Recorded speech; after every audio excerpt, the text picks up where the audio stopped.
नमस्कार बच्चों, कक्षा 12 की रसायन विज्ञान की कक्षा में आपका स्वागत है। आज हम एल्डिहाइड, कीटोन और कार्बोक्सिलिक अम्ल के दूसरे भाग का अध्ययन करेंगे। पहले भाग में हमने इनके सामान्य परिचय, नामकरण, कार्बोनिल समूह और उसकी संरचना के बारे में अध्ययन किया था। दूसरे भाग में अब हम लोग एल्डिहाइड और कीटोनों के बनाने की विधि का अध्ययन करेंगे। आज के जो हमारे शिक्षण बिंदु हैं, इनमें हम एल्डिहाइड और कीटोनों के सामान्य विरचन का अध्ययन कर रहे हैं। सामान्य विरचन अर्थात इनके बनाने की विधियां। इनको कई प्रकार से बनाया जा सकता है बच्चों, जैसे अल्कोहलों के ऑक्सीकरण से, अल्कोहलों के विहाइड्रोजनीकरण से, एल्केनों के ओजोनी अपघटन से, एल्काइनों के जलयोजन से, एसिल क्लोराइड के अपचयन से, नाइट्राइल के अपचयन से या एरोमेटिक यौगिकों से भी हम एल्डिहाइड और कीटोन को प्राप्त कर सकते हैं। इसमें हमारा पहला बिंदु है अल्कोहलों के ऑक्सीकरण से। अल्कोहल का ऑक्सीकरण हमने इसके पहले वाला पार्ट जो पढ़ा था, अल्कोहल, फिनॉल और ईथर, इसमें हमने जब अल्कोहल के रासायनिक गुणों का अध्ययन किया था बच्चों, तो रासायनिक गुणों का अध्ययन करने में हमने क्या देखा था कि हमने जब अल्कोहल का ऑक्सीकरण कराया था तो हमको एल्डिहाइड, कीटोन और कार्बोक्सिलिक अम्ल प्राप्त हो रहे थे। यहाँ पर भी हम अल्कोहल का जब ऑक्सीकरण कराएंगे, किसकी उपस्थिति में? पोटेशियम डाइक्रोमेट के अम्लीय विलयन, KMnO4 के अम्लीय या क्षारीय विलयन या CrO3 के H2SO4 के विलयन में, तो हर परिस्थिति में ऑक्सीकरण कराने पर हमको एल्डिहाइड अथवा कीटोन प्राप्त होता है। इस अभिक्रिया में ध्यान देने योग्य बात यह है कि हमेशा प्राथमिक अल्कोहल से हमको एल्डिहाइड और द्वितीयक अल्कोहल से हमको कीटोन की प्राप्ति होती है। लेकिन अगर यही अभिक्रिया हम तृतीयक अल्कोहल की उपस्थिति में कराते हैं तो बच्चों तृतीयक अल्कोहल की स्थिति में क्या होगा? जहाँ पर यहाँ H लगा है, यहाँ पर भी एक R एल्किल ग्रुप लगा होगा और तृतीयक अल्कोहल की स्थिति में इसके पास कोई अल्फा हाइड्रोजन नहीं होगा, क्योंकि ये जो रिप्लेसमेंट हो रहा है, हट रही है यहाँ से ये हाइड्रोजन, अल्फा हाइड्रोजन। प्राथमिक में 2 अल्फा हाइड्रोजन लगे हैं, द्वितीयक में 1 और तृतीयक में 1 भी नहीं होगा। जहाँ एक भी अल्फा हाइड्रोजन नहीं होगा वहाँ ऑक्सीकरण की अभिक्रिया नहीं होगी। इसीलिए प्राथमिक अल्कोहल से एल्डिहाइड और द्वितीयक अल्कोहल से कीटोन की प्राप्ति होती है। यहाँ पर एक चीज ध्यान देने की है बच्चों कि जब ये अभिक्रिया हो रही है, इस अभिक्रिया में, इस ऑक्सीकरण की अभिक्रिया में जब द्वितीयक अल्कोहल का उपयोग करते हैं तो ये अभिक्रिया कीटोन पे जाके रुक जाती है, कीटोन बन गया। लेकिन जब ये क्रिया एल्डिहाइड की उपस्थिति बनाने में होती है तो यहाँ संपूर्ण ऑक्सीकरण होता है। इस संपूर्ण ऑक्सीकरण के कारण एल्डिहाइड पे ये अभिक्रिया रुकती नहीं है, सीधे कार्बोक्सिलिक अम्ल बन जाता है और कार्बोक्सिलिक अम्ल बनने के कारण हमारे यहाँ पे एल्डिहाइड बनेगा तो, लेकिन वो थोड़ी देर के लिए बनता है, पुनः ऑक्सीकृत होकर के कार्बोक्सिलिक अम्ल बना लेता है। इस समस्या से उसको निपटने के लिए या इस समस्या को खत्म करने के लिए हम यहाँ पर PCC या PDC का प्रयोग करते हैं। PCC हमारा क्या होता है? पिरिडीनियम क्लोरोक्रोमेट। ये पिरिडीनियम क्लोरोक्रोमेट क्या होता है? ये क्रोमिक डाइऑक्साइड, पिरिडीन और HCl का 1:1:1 में बना हुआ एक संकर यौगिक होता है। इसका कार्य क्या होता है बच्चों? जब हमको एल्डिहाइड प्राप्त करना होता है तब ऑक्सीकारक के रूप में हम PCC या PDC, पोटेशियम डाइक्रोमेट या पोटेशियम क्लोरोक्रोमेट का उपयोग करते हैं। ये हमारी ये जो ऑक्सीकरण की अभिक्रिया है इसको पार्शियल कर देता है, अर्थात एल्डिहाइड पर रोक देता है, जिसको आगे हम उदाहरण से समझते हैं बच्चों। अब इसका उदाहरण देखिए। अगर एथेनॉल को PCC की उपस्थिति में ऑक्सीकृत कर रहे हैं तो हमें क्या मिल रहा है? एथेनॉल। लेकिन अगर एथेनॉल को पोटेशियम परमैंगनेट या पोटेशियम डाइक्रोमेट की उपस्थिति में अगर हम ये अभिक्रिया करा रहे हैं तो हमें क्या मिल गया, एथेनोइक अम्ल, अर्थात यहाँ संपूर्ण ऑक्सीकरण हो रहा है और यहाँ पार्शियल अभिकरण ऑक्सीकरण हो रहा है। इसको हमें इस प्रकार से समझ सकते हैं। अब आ जाता है आपका अल्कोहलों का विहाइड्रोजनन। विहाइड्रोजनन नाम से आपको पता चल रहा है कि अल्कोहल से हाइड्रोजन गैस का निकलना। चित्र में समझ सकते हैं, अगर हम कोई अल्कोहल ले लें, उससे 2 हाइड्रोजन पृथक कर दें तो हम एल्डिहाइड या कीटोन प्राप्त कर सकते हैं। ये जो अभिक्रिया होती है बच्चों, इस अभिक्रिया को वाष्पशील अल्कोहलों पर प्रयोग में लाया जाता है और एक ये औद्योगिक विधि होती है। ज़्यादा मात्रा में हमको जब अल्कोहल से एल्डिहाइड या कीटोन प्राप्त करने होते हैं तो इस अभिक्रिया का उपयोग किया जाता है। इस अभिक्रिया में जब कभी वाष्पशील अल्कोहल को रक्त तप्त धातु पर, चाहे वो सिल्वर हो या कॉपर पर, प्रवाहित करते हैं तो प्रवाहित करने पर हमको एल्डिहाइड या कीटोन मिलेगा और हाइड्रोजन गैस मुक्त हो जाती है। इसको आगे हम देखते हैं। पुनः जिस प्रकार से ऑक्सीकरण में था कि प्राथमिक अल्कोहल से एल्डिहाइड और द्वितीयक अल्कोहल से कीटोन मिल रहा था, उसी प्रकार से विहाइड्रोजनन में भी हमको प्राथमिक अल्कोहल से हमको एल्डिहाइड ही प्राप्त होगा और द्वितीयक अल्कोहल से कीटोन प्राप्त होगा, जिन्हें हम उदाहरणों द्वारा समझ सकते हैं। अगर इथाइल अल्कोहल जो कि प्राथमिक अल्कोहल है, इसकी कॉपर की उपस्थिति में 573 डिग्री केल्विन पर इसको प्रवाहित करते हैं, इसकी वाष्प को इथाइल अल्कोहल की, तो हमको एथेनल एल्डिहाइड प्राप्त होता है। और अगर द्वितीयक अल्कोहल को हम लेते हैं, जिसका उदाहरण लिया है हमने आइसोप्रोपिल अल्कोहल, इसमें ये हाइड्रोजन रिप्लेस हो जाए के 2 हाइड्रोजन रिप्लेस होंगे, यहाँ द्विबंध बन जाएगा और हमको एसीटोन प्राप्त होता है। इसके बाद बच्चों तीसरा और बहुत ही महत्वपूर्ण आपका है, ये है एल्कीनों के ओजोनी अपघटन से। एल्कीन अर्थात द्विबंध यौगिक, द्विबंध यौगिकों को जब हम ओजोनी अपघटन करते हैं अर्थात ओजोन के साथ अभिक्रिया कराते हैं तो एक चक्रीय यौगिक बनेगा जिसे ओजोनाइड कहते हैं। यहाँ पर क्या होता है बच्चों, ये द्विबंध टूटता है, ये द्विबंध टूटेगा और द्विबंध टूट करके यहाँ पर क्या होता है, ये ओजोन के 3 अणु हैं, ऑक्सीजन के इसमें ये तीनों एक ऊपर 2 ऐसे बंध बना करके जुड़ जाते हैं। अब इस ओजोनाइड की जब जिंक और जल के साथ अपघटन कराते हैं, क्रिया कराया जाता है, तो इस अभिक्रिया में ये Zn जाकर के इस O से जुड़ जाता है और आपको यहाँ क्या मिल जाएगा, ZnO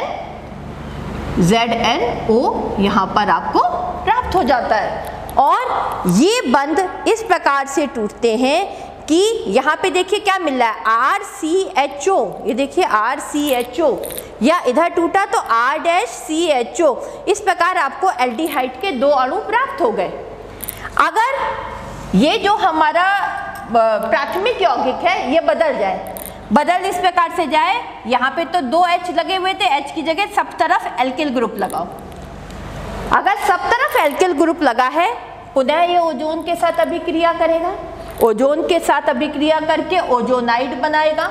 इस ओजोनाइड बनने में क्या होगा, ये बंध पुनः टूटेगा। तो देखिए यहाँ क्या क्या बचा है, RC double bond O, R double bond O और R, ये बन गया RC डबल बॉन्ड O और R, प्लस इधर की तरफ क्या बचा है, R-C double bond O R-, तो कीटोन के 2 अणु बन गए हमारे।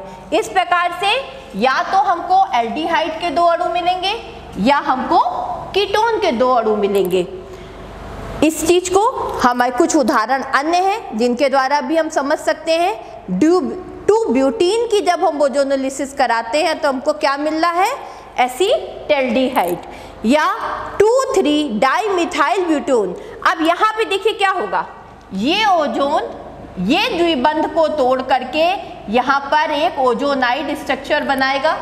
वो ओजोनाइड स्ट्रक्चर आगे जिंक और जल अपघटन के बाद टूटेगा और क्या बन जाएगा, CH3 C double bond O CH3 के 2 अणु अर्थात एसीटोन के 2 अणु प्राप्त होंगे।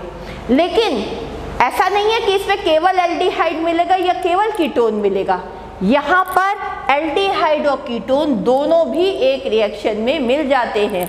अगर इस प्रकार का कोई अणु है 2-मिथाइल 2-ब्यूटीन, तो जब यहाँ पे ओजोनोलिसिस होगी, यहाँ पे ओजोनाइड स्ट्रक्चर बन जाएगा, यहाँ से ये बंध टूटेगा, बंध टूट करके यहाँ पर ऑक्सीजन जुड़ेगी और ये ओजोनाइड स्ट्रक्चर बन जाएगा।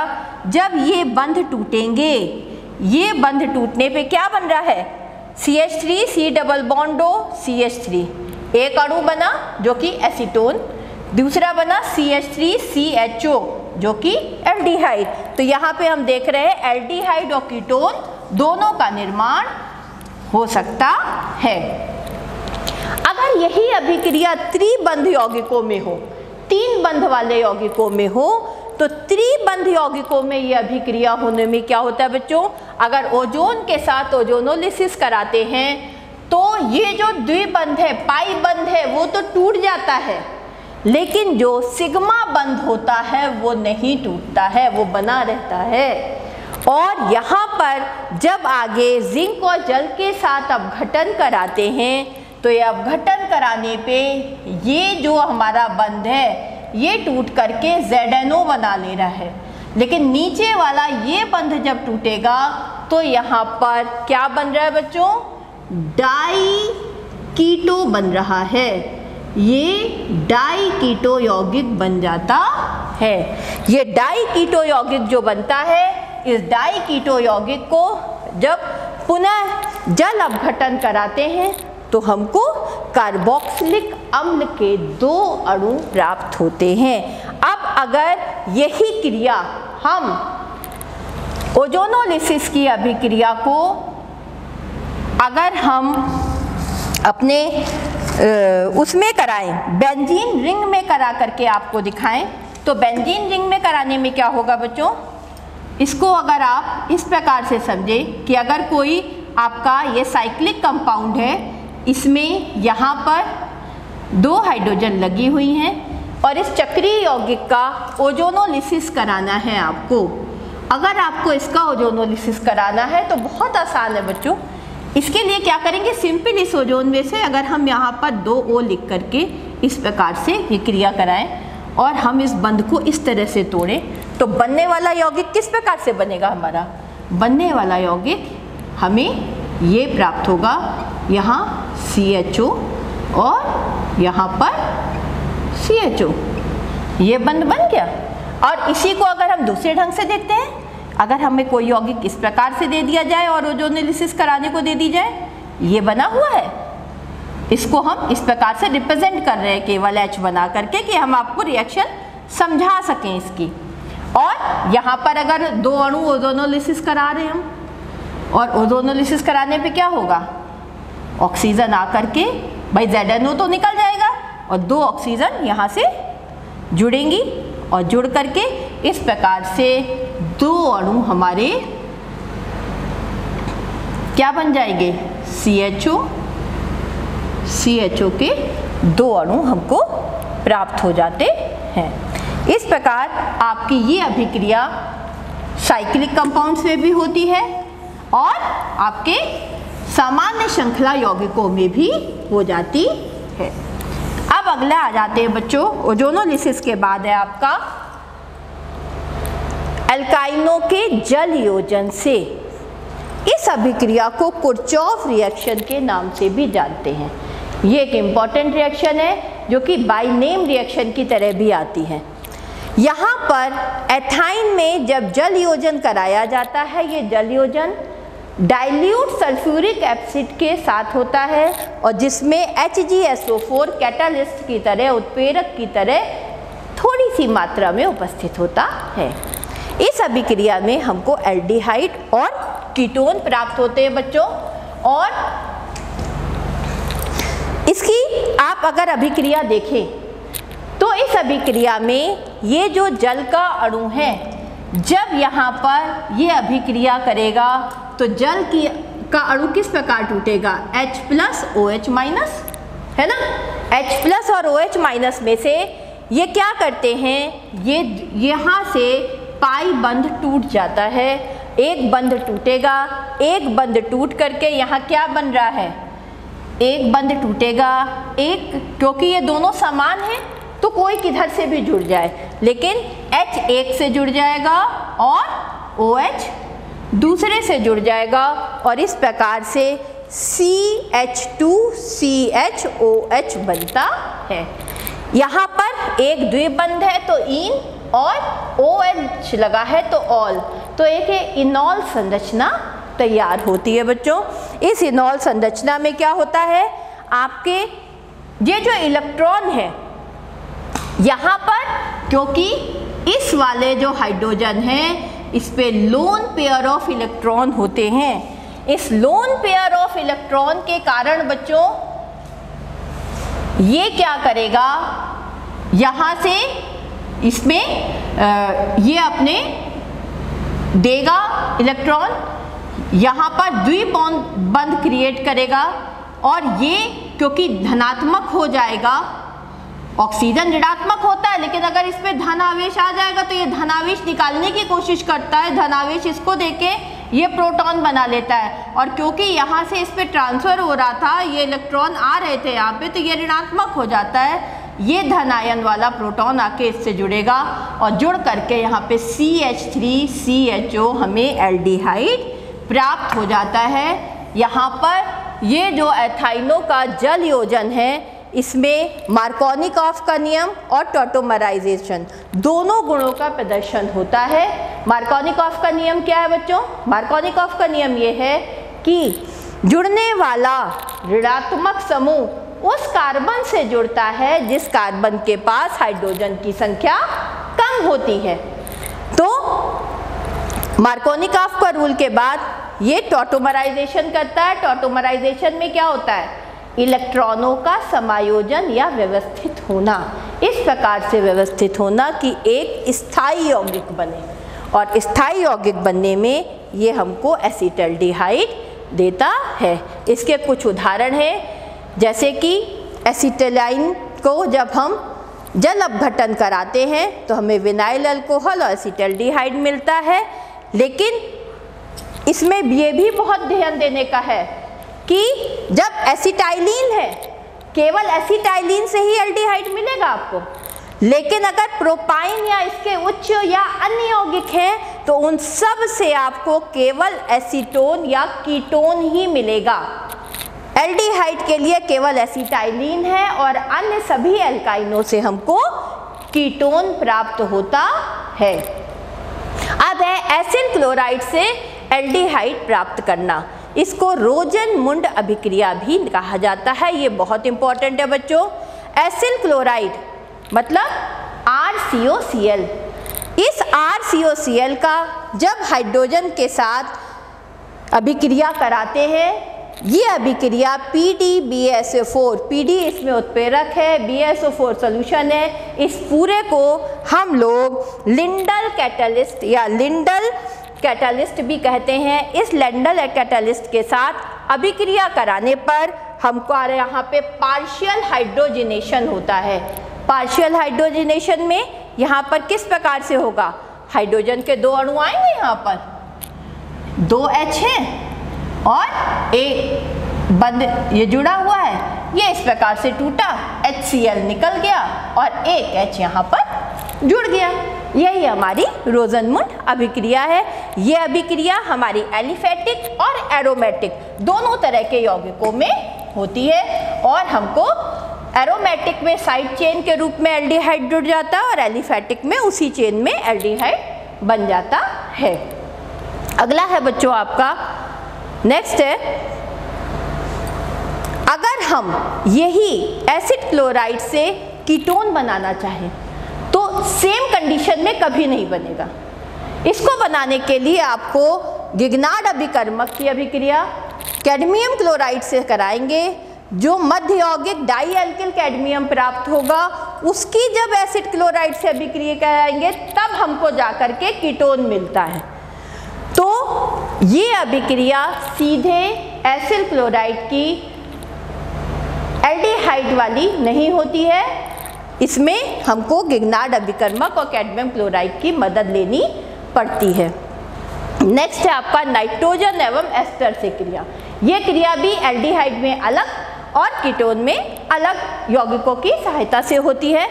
अगर हम नाइट्राइल की क्या कर रहे हैं, हाइड्रोक्लोरिक अम्ल की उपस्थिति में स्टेनस क्लोराइड के साथ अभिक्रिया करा रहे हैं, तो हमको बीच में क्या मिल रहा है, इमीन। इमीन किस प्रकार मिलेगा, ये द्विबंध टूटेगा, द्विबंध टूट करके यहाँ पर एक हाइड्रोजन यहाँ जुड़ेगा आकर के, एक हाइड्रोजन यहाँ, दोनों के पास आ गया, देखिए RCH NH। और अब ये जब जल से अपघटन करेगा तो जल से अपघटन करने पर यहाँ पर हमको एल्डिहाइड प्राप्त होता है। इसका एग्जाम्पल देख लीजिए, अगर इथेन नाइट्राइल की स्टेनस क्लोराइड और HCl की उपस्थिति में अभिक्रिया कराते हैं तो इथाइमीन इमीन मिल रहा है और एथेनॉल की प्राप्ति होती है। यहाँ पर एक चीज देखने की है बच्चों कि अगर यही अभिक्रिया डाइबल यौगिक की उपस्थिति में कराई जाती है, ये बहुत इंपॉर्टेंट है, डाई आइसोब्यूटाइल एल्युमिनियम हाइड्राइड, इसकी उपस्थिति में कराने पर सभी एस्टर एल्डिहाइड में अपचयित हो जाते हैं। जितने भी एस्टर होंगे सब हमको एल्डिहाइड ही देंगे और एल्डिहाइड बनने के बाद ये अभिक्रिया आगे नहीं बढ़ेगी, कार्बोक्सिलिक अम्ल पे नहीं जाएगी, ये यहीं पर रुक जाती है। अगला है बच्चों आपका, इसी में अगर हम यही नाइट्राइल की अभिक्रिया से कीटोन प्राप्त करना चाहेंगे तो अब हमको गिगनार्ड अभिकर्मक की आवश्यकता पड़ेगी। गिगनार्ड अभिकर्मक के साथ जब नाइट्राइल की अभिक्रिया कराएंगे तो मध्य यौगिक बनेगा, यह मध्य यौगिक से हमको कीटोन की प्राप्ति होती है। इसका भी उदाहरण दिए गए बच्चों, यहाँ पर हमने इसकी पहले मैकेनिज्म समझाई है कि अगर RMgI है ये टूटेगा तो R निगेटिव और MgI पॉजिटिव। ये निगेटिव कहाँ जाएगा, उस पे जाएगा जिस कार्बन के पास कम हाइड्रोजन है, तो यहाँ आकर के जुड़ा, देखिए R'(C) और MgI क्या N के पास आके जुड़ा, और फिर जब ये बंध टूटता है जल अपघटन के द्वारा तो यहाँ पर कीटोन अमोनिया और MgOHI प्राप्त होता है। इसके बाद आ जाते हैं हाइड्रोकार्बन से हम किस प्रकार से प्राप्त करेंगे इनको। हाइड्रोकार्बन से प्राप्त करने हेतु हम इनका टोलुइन के साथ अगर हम ऑक्सीकरण करा रहे हैं, टोलुइन के साथ ऑक्सीकरण कराने के लिए दो तरह की अभिक्रिया है, एक क्रोमिक क्लोराइड के साथ, एक क्रोमिक ऑक्साइड के साथ। क्रोमिक क्लोराइड के साथ जो अभिक्रिया कराई जाती है उसे इटार्ड अभिक्रिया कहते हैं बच्चों। इटार्ड अभिक्रिया बाय नेम रिएक्शन भी आती है आपकी। इसमें टोलुइन की जब क्रोमिक क्लोराइड के साथ CS2 या CCl4 की उपस्थिति में ये क्या होते हैं, अध्रुवीय विलायक, इनकी उपस्थिति में ये क्रिया कराएंगे तो हमको क्रोमिक संकुल यौगिक मिलता है। ये यौगिक कैसे मिलता है बच्चों, यहाँ से दो हाइड्रोजन रिलीज हो जाते हैं, दो हाइड्रोजन हटे तो यहाँ दो बॉन्ड बचे, उन दो बॉन्ड से ये क्रोमिक क्लोराइड का ऑक्सीजन जाके जुड़ेगा OCROHCl2, इसके दो अणु जुड़ जाते हैं जो पुनः जल अपघटन के द्वारा हमको बेंजल्डिहाइड प्रदान करते हैं। यही अभिक्रिया जब हम क्रोमिक ऑक्साइड के साथ कराते हैं तो क्रोमिक ऑक्साइड के साथ एसिड एनहाइड्राइड की उपस्थिति में कराने पर हमको डाई बेंजिल एनहाइड्राइड मिलता है जो कि जल अपघटन के साथ बेंजल्डिहाइड देता है। फिर आ जाता है कि कीटोनो बेंजीन का प्रतिस्थापन हम किस प्रकार से करते हैं। बेंजीन कीटोनों के गेटरमैन कॉक रिएक्शन है। अभी इसके बाद हमारी नेक्स्ट हमारा है पाशर श्रृंखला का क्रोनिनन। पाशर श्रृंखला के क्रोनिनन में हम टोलुइन की जब क्लोरीन के साथ अभिक्रिया करा रहे हैं तो क्या होगा बच्चों, यहाँ पे पुनः वही क्रिया होगी, हाइड्रोजन हमारे पास है अल्फा हाइड्रोजन, ये निकलेगा और यहाँ पर क्लोरीन जुड़ेगा बेंजल क्लोराइड, और बेंजल क्लोराइड से हमको बेंजल्डिहाइड प्राप्त हो जाता है। ये एक औद्योगिक उत्पादन की विधि है बेंजल्डिहाइड की। नेक्स्ट है गेटरमैन कॉक अभिक्रिया। गेटरमैन कॉक अभिक्रिया आपकी बहुत इंपॉर्टेंट है बच्चों।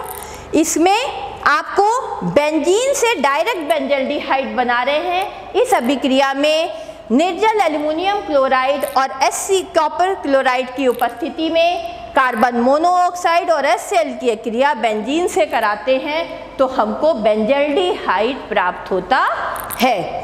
इसके बाद आ जाता है कीटोनों का विरचन। हम बीच बीच में बताते भी चले थे, यहाँ एक बार फिर से बता दे रहे हैं आपको कि कीटोनों को बनाने के लिए एसिल क्लोराइड से जब क्रिया करानी होती है तो हमको गिग्नार्ड अभिकर्मक और कैडमियम क्लोराइड के साथ अभिक्रिया करके डाई एल्किल कैडमियम बनाना पड़ता है, जो कि आपकी कार्बोनिल क्लोराइड से अभिक्रिया करके कीटोन देगा। इसके बाद नाइट्राइल से अभिक्रिया कराने पे क्या होता है, नाइट्राइल में भी गिग्नार्ड अभिकर्मक ईथर की उपस्थिति में अभिक्रिया करा रहे हैं, एक हमको संकुल यौगिक मिलता है, ये टूट करके हाइड्रोजनन में हमको कीटोन देता है, जहाँ पे प्रोपियोफिनॉन बन रहा है। नेक्स्ट है बच्चों आपका बेंजीन के प्रतिस्थापन से, ये बहुत इंपॉर्टेंट है आपका, ये फ्रीडिल क्राफ्ट एसिटिलीन अभिक्रिया कहलाती है। यहाँ पे बेंजीन की किसी भी एरोमेटिक या एलिफेटिक एसिड क्लोराइड से क्रिया कराएंगे बच्चों। ये निर्जल एल्युमिनियम क्लोराइड की उपस्थिति में जब कराने पे तो ये पूरा समूह हमारा Cl निकल जाएगा और ये पूरा समूह जा करके वहाँ पे जुड़ करके हमको बेंजीन के प्रतिस्थापी यौगिक देता है। यहाँ बच्चों जिस प्रकार से हमने ये अभिक्रियाएं बताई उसके कुछ हमने आपको उपयोग भी, कुछ आपके रिएक्शंस दिए हैं जो कि आपको करनी है। और बच्चों इस बार हमने क्या सीखा इस भाग में, इस भाग में हमने कई रिएक्शंस देखी, कई अभिक्रियाएं देखी जो कि हमारी नाम से पूछी जाती है, जैसे कुर्चॉफ अभिक्रिया, रोजनमुंड अभिक्रिया, स्टीफन अभिक्रिया, इटार्ड अभिक्रिया, गेटरमैन कॉक अभिक्रिया और फिडेलकॉफ एसिटिलीन अभिक्रिया। इसके बाद बच्चों जो अगला भाग होगा हमारा, उस अगले भाग में हम लोग एल्डिहाइड और कीटोन के भौतिक और रासायनिक गुणों का अध्ययन करेंगे। धन्यवाद बच्चों।